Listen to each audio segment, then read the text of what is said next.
Questions ہیں۔ ایک بھائی نے کویسچن کیا تھا کہ ایک زوجہ نے اپنے شوہر سے طلاق کا مطالبہ کیا، تو شوہر یہ کہتا ہے کہ میں اس عورت کو اب مہر نہیں دوں گا کیونکہ مطالبہ طلاق اس کی طرف سے ہے، میں کوئی طلاق دینا چاہتا ہوں، تو کیا یہ بات درست ہے یا نہیں ہے؟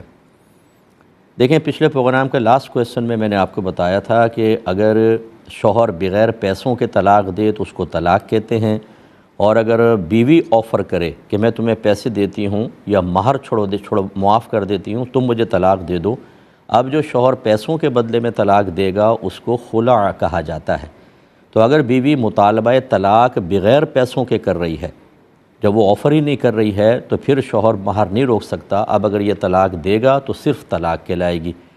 یہ اصل میں ایک سمجھ لیں ایگریمنٹ ہوتا ہے، ایک معاہدہ ہوتا ہے، باقاعدہ ایک ڈیل ہوتی ہے جو جانبین سے ہوگی۔ شوہر خود فیصلہ نہیں کر سکتا کہ چونکہ مطالبہ طلاق عورت کی طرف سے تو میں مہر روکوں گا، بلکہ عورت کی طرف سے آفر ہوتی ہے بعض اوقات کہ میں اپنا مہر معاف کر دوں گی یا مزید کوئی پیسے دے دوں گی، تم میری جان چھوڑ دو۔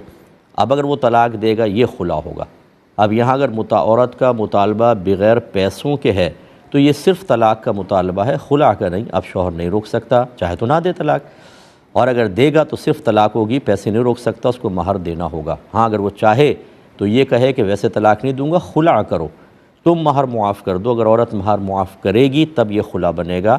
خلاصہ کلام یہ کہ از خود شوہر سوچ کر اور بیوی کے بغیر اس آفر دیے اگر وہ مہر روک کر طلاق دیتا ہے تو گناہگار ہوگا، اس کو مہر بہرحال دینا واجب ہوگا۔